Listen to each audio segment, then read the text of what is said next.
who gets paid to follow a guy, right? Yeah. You're like, well, I don't want him to notice me. So you put on a very ill-fitting hat. I think that would notice me more. Yeah. Wouldn't you want to put on a hat that you already own or just go buy a hat that fits you well and not a very ill-fitting cap? I find unless a hat is necessary, like if you're wearing a hat to keep the sun out of your eyes, I find that most people who are wearing hats, it's very distracting. It's like when you go inside of it, if you go indoors, you see people wearing hats, and you're like, why are you wearing a hat? Or if you go to someone's house and they're wearing a hat, and you're like, this is your hat. This is your house. What are you wearing a hat for? So I think like, for instance, Sean Crowley, when we first see him, whenever he's like staked outside Livingston's house, he's wearing a hat to keep the sun out of his eyes. Legit. Then when we see him at the zoo, he's not wearing a hat. Makes more sense. It's almost like, but it's the same sun. It's still sunny. Why is he wearing his hat? It's like he's trying not to be noticed by looking more noticeable. Yeah. Right? It doesn't make any sense, but oh well.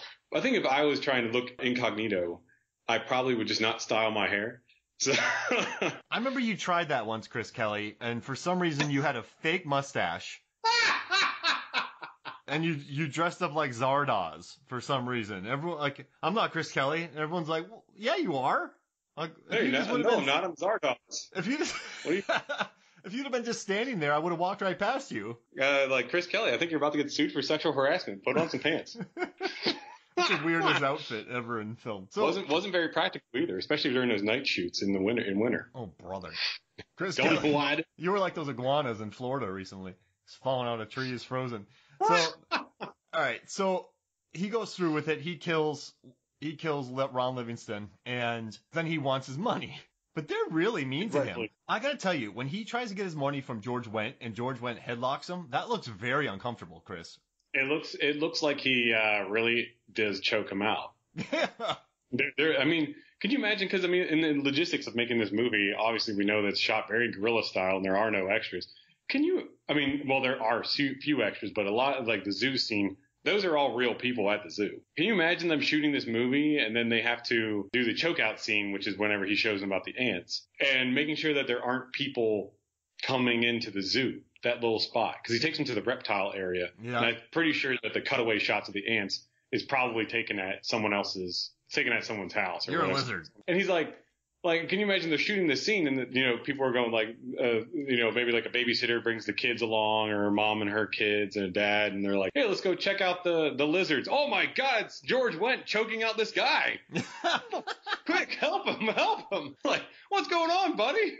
Like, you don't have to kill this guy, whatever it is. It's not worth it. Yeah, I would hate to be put in that headlock. And then he sits on him later, George Wendt. Yeah. Can you imagine being sit on by George Wendt? He is not a light fellow. No, that'd be bad. Now, we got to talk about the elephant in the room, Chris Kelly. Literal elephant. George Wendt, circular glass. Yeah. Do you think those are his? Like he had those probably left over from the 70s or 60s, you think? Like, remember the 90s, circular glasses were a thing. The Professional, remember 94? They were really popular in the 60s. I remember this because as a kid, we used to go to... Back to the 1960s? Yeah, we used to go back in time all the time. It was awesome. I really enjoyed the 1970s. We would go to an auction house frequently, and someone was selling a bunch of old stuff from the 60s. And they had circular sunglasses, and I had a pair of red circular sunglasses. Chris Kelly. Yeah, it's a true story. And then they became popular again with Dracula. Yeah, Gary Oldman. They became popular again. But then it's like, do you think George Wendt had that left over from Dracula, or because he was around in the 60s that he probably had a pair in the 60s? I don't think any thought was put into this. So I think George Wendt saw those somewhere and like, those will work. I don't think George Wendt in his head...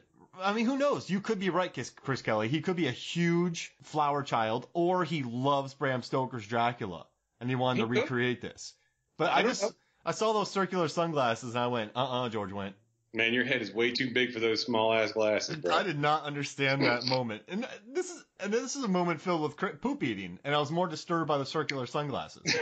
This movie is filled with a lot of sweaty T-shirts, and I was disturbed by the sunglasses. Yeah, I love the sweaty T-shirts. And the house that they're in, partying in, it's all gross. A lot of the production design does look real.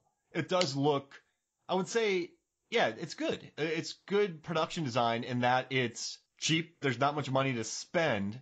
But And sometimes when I watch super indies, the production design hurts my soul, but here it felt inoffensive. I never thought about it as a distraction. I don't know if you felt that way. No, I at first I did, but then now, I mean, I've seen it, now that I've seen it a few times, I'm like, it doesn't really bother me that much. And I really do get wrapped up in the character of Sean, so. Oh, nice. Hey, so how about this? Let's take a break, and when we come back, we'll talk more King of the Ants.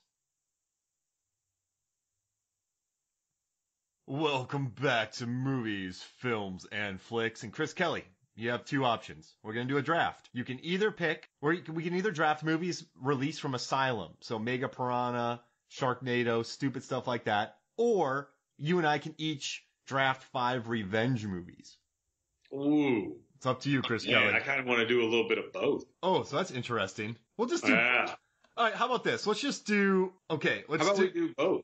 All right, yeah, all right. So let's do the revenge movies. We'll do a quick draft. And so if you go on Movies, Films, and Flicks Facebook, you can vote for either...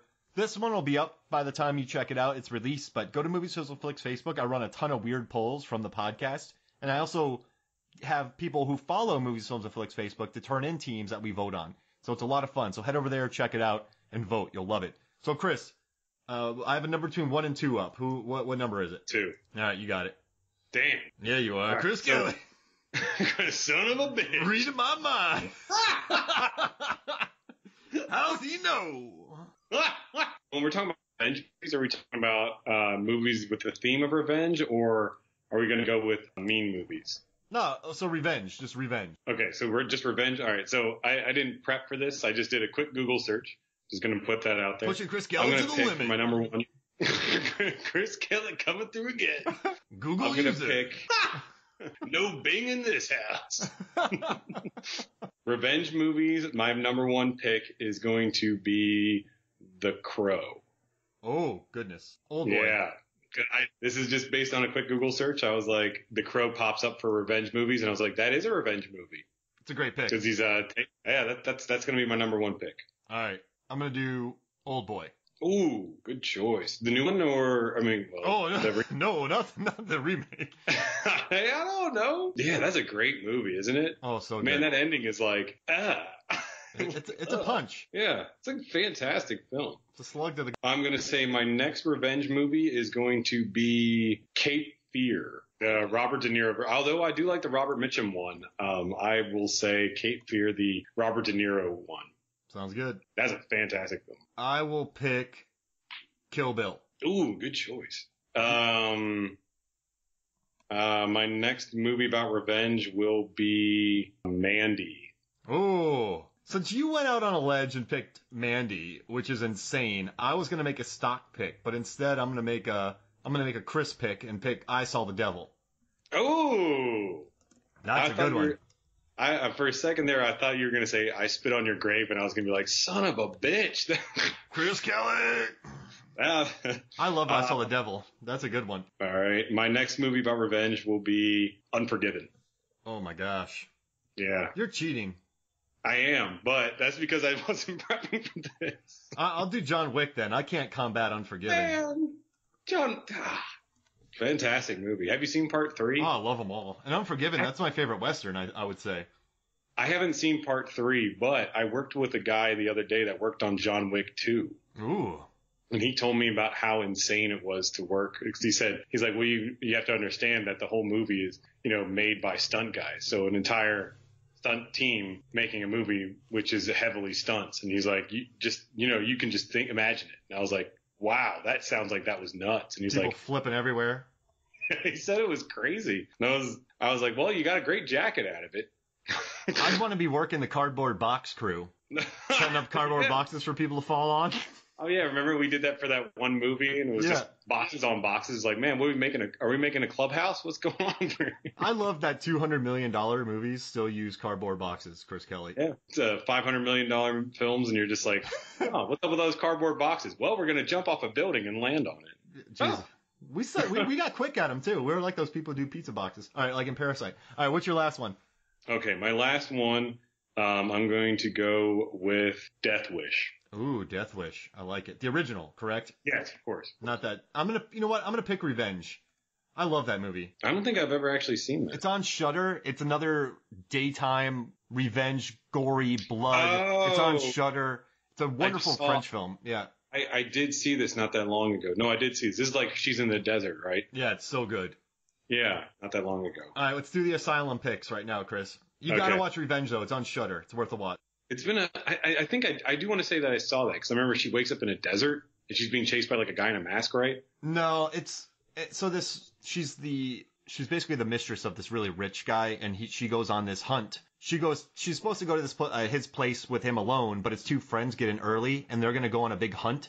And that night, some really horrible things happen, and then it's her getting revenge on the three men. Oh, okay. But it's good. It is good. Okay, I'll check it out. All right, so I get first pick on this one, Chris Kelly. Okay, if I have a number in my hand. All it's right. one or two. Two. Ah. Oh, dang it, Kelly. All right. No, I'm kidding. You go ahead and go. I'm doing Mega Shark vs. Giant Octopus. Yeah, I knew you would, you asshole. What? What? And this is where their friendship fell apart. Chris Kelly and Mark Hoffmeyer came over. Mega Shark versus Mega Piranha did it for Kelly. I tell you that. It wasn't the freezing cold of a nuclear bomb.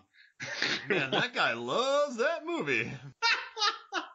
I'm going to go with one of my personal favorite films, personal favorite film franchises, Sharknado. Oh, I love that.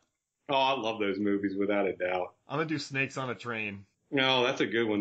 That's with Antonio Sabato Jr., isn't it?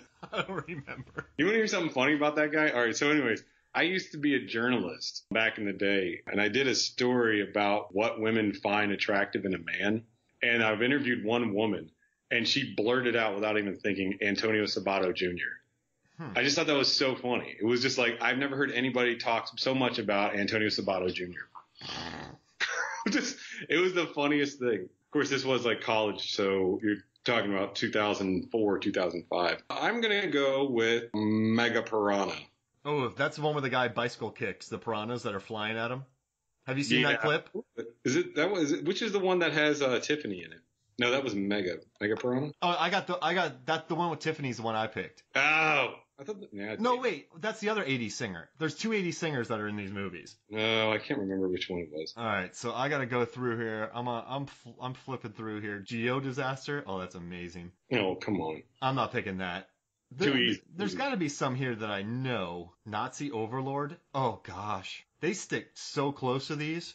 I'm gonna pick Ice Sharks. Ice Sharks. That's a good one. I've seen that one. No, Mega Piranha is the one with Tiffany in it. And Barry Williams from the... Oh, Barry Williams. I thought that Barry Bostwick.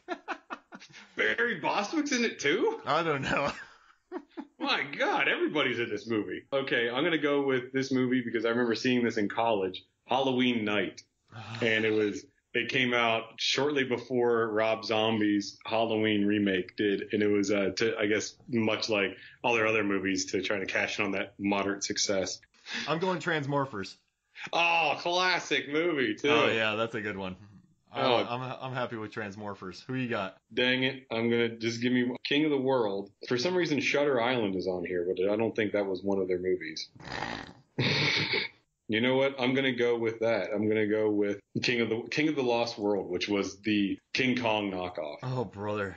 It was either that or Titanic 2, if you remember that one. I'm doing Titanic 2 because I've actually watched that. You seen it? Oh, yeah, I've seen Titanic, too. That movie's fantastic. They're like, we built it exactly like the original Titanic. Nothing could possibly go wrong. It's like... You get the last one here. What do you got, Chris Kelly? Better and strong. All right. No, I had it. I had it. Hold on a second. It's like The Haunting on Worcester House or something. Oh, no. Here, found it. Okay. Wait, The Haunting on Worcester Street? The Haunting of Steak Sauce. What the hell? The Haunting of the Winchester House. Oh, brother. In 3D. Oh, I love it. So you have Sharknado, Mega Piranha, Halloween Night, King of the Lost World, The Haunting of the Winchester House in 3D. I have Mega Shark vs. Giant Octopus, Snakes on a Train, Ice Sharks, Transmorphers, and Titanic 2. Yes. I think we're good here. That was fun. Game on, Hoffmeyer. Game on. Now, I have a question. You said that you really connected with the character of of Sean Crawley. Why was that so? I felt more sympathy towards him because I felt like he was just kind of a guy in his mid-20s that didn't really have an education, I guess you would say. I guess I can't say that for fact because they never say that. But it didn't seem like he had much of an education. He was just kind of doing odd jobs to